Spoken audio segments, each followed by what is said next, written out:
안녕하십니까. 5월 26일 2대12 조영훈의 시시콜콜 뉴스 브리핑입니다.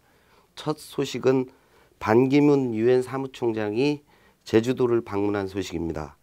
반 총장은 내년 1월 2일 한국 시민으로서 어떤 일을 할지 고민해 결심할 것이라고 밝혀서 사실상 대선 참여를 시사했습니다. 홍만표 전 검사장은 오피스텔 외에도 50억대 아파트 상가를 보유했다는 폭로 기사도 나왔습니다. 검찰은 피의자 신분으로 홍 전 검사장을 소환하기로 통보된 상태입니다. 1조 2천억 원의 지분 가치를 평가받고 있는 옐로우 모바일 이상혁 대표가 중앙일보하고 인터뷰를 했는데요.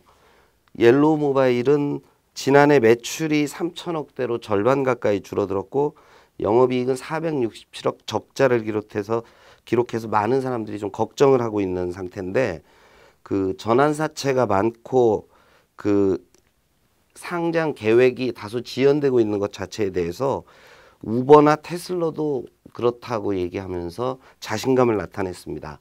옐로우 모바일 자회사 상장도 예정돼 있다고 하는데 그 과정을 한번 지켜볼 필요는 있을 것 같습니다. 한우가 금값이라고 합니다. 1년 새 30%가 올랐는데요. 금값이 된 배경이 정말 기가 막힙니다. 폭락을 경험한 농가가 사육을 주저하기 때문이라고 합니다. 2013년에 소 사육 두수는 296만 두였는데 지난해에는 올해 현재는 259만 두라고 합니다. 구조조정 관련해서 좋지 않은 소식이 하나 또 들어왔는데요. 한진 해운 선박이 남아공에서 억류됐다는 소식입니다. 용선료 1,100억 정도가 연체되어 있는 것에 따른 압류인데요. 8만 DWT급 벌크선입니다. 남아공 더반에서 억류가 됐고 한진해운이 가지고 있는 컨테이너선은 95척이고요. 벌크선은 56척, 벌크선 가운데 용선은 33척입니다. 유동성 위기에 따른 컨테이너선 압류로 이어질지 귀추가 주목이 됩니다. 경유차에 대한 마녀 사냥이 계속되고 있는데 소비자들이 발끈하고 있다는 소식입니다. 당국에서는 경유차가 미세먼지 주범이라고 하는데 소비자들은 클린 디젤이라고 하면서 판매를 했는데 억울하다는 입장이고요. 결국은 이게 환경 부담금을 올리기 위한 수단 아니냐는 그런 얘기인데요. 업계에서도 당혹스러워하고 있습니다. 현대차는 제네시스 G80 디젤 모델을 출시할 계획이었다가 출시를 잠정 보류한 상태입니다. 오바마 대통령이 연일 아시아에서 뉴스를 생산하고 있는데요. 베트남에서 쌀국수를 드셨는데 이번에는 일본입니다. 내일 히로시마를 방문하기로 돼 있는데 그의 입에서 어떤 얘기가 나올지 주목됩니다.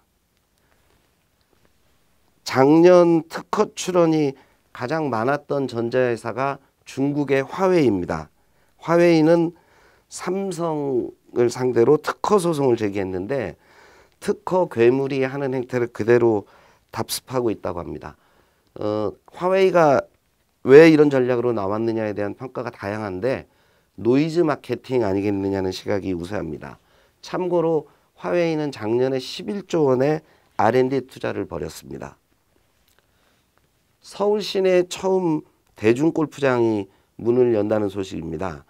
김포공항 유유지에 내년 말 예정으로 27홀 규모 골프장이 건설되는데 인서울 27 골프클럽이라고 합니다. 다음 달 스마트폰 IM100 모델 출시를 앞두고 있는 펜텍의 악재가 터졌습니다. 펜텍을 인수한 옵티스가 법정 관리에 들어갈 거라는 소식인데요. 펜텍의 미래가 또다시 먹구름 속으로 들어가는 것은 아닌지 걱정이 됩니다. 동성 결혼에 대한 서부지법에 어제 법률 판단이 있었는데 인정을 못한다는 것으로 결론이 났습니다. 아직까지 우리 사회에서는 동성애에 대해서는 관대하지 않은 상황이 그대로 이어지는 것 같습니다. 서울시가 경기 인천 지역 경유버스 1,700대를 1년 내에 압축 천연가스라고 하는데요. CNG 버스로 바꾸도록 그 조치를 했습니다. 그렇지 않을 경우에 통행을 제한하겠다고 했는데 그 교체 비용은 약 2천억 정도가 든다고 합니다. 서울시가 한강공원 CCTV는 2배로 늘리고 남녀 화장실을 분리하고 여성 전용 화장실을 더 늘리겠다고 발표를 했습니다. 안타까운 소식도 전해진 게 있는데요. 김천경찰서 정기화 경관, 경위님이라고 이제 불러야 되겠는데요. 승진시험에 합격해서 내일 경위로 승진되는 날을 앞두고 계신 분인데 더군다나 둘째 아이 출산 앞두고 있습니다. 음주운전 차에 치여서 돌아가셨다는 안타까운 소식입니다. 고인의 명복을 빕니다. 임원이 임시직원이라는 말은 그 흔하게들 많이 하는데요. 지난해 30대 그룹에서 그 임시직원처럼 자리를 떠난 임원이 484명, 500명에 가까웠다 그러는데요. 그 삼성그룹이 제일 많았다고 합니다.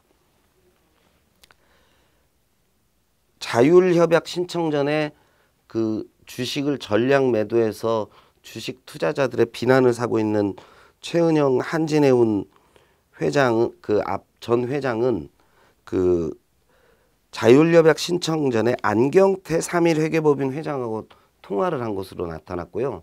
통화 직후에 직원들에게 문자를 보내서 주식을 전부 매각하라고 지시한 것으로 나타났습니다.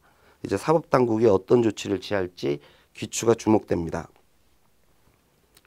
묻지마 폭행 사건이 이번엔 부산에서 발생했는데요. 술 취한 50대가 그 강목으로 여성 2명을 이유 없이 폭행했다고 합니다. 2대12가 전하는 단독형 기사도 이와 관련된 소식입니다. 여성들이 호신용품을 찾고 있다고 합니다. 그 옥션에서 5월 18일부터 23일까지 호신용품 판매가 169%가 늘었다고 하는데요. 얼마나 여성들이 불안했으면 호신용품을 구매할까 생각해 볼 대목이고요. 가장 많이 찾은 품목은 스프레이와 3단봉, 미니 경보기였다고 합니다.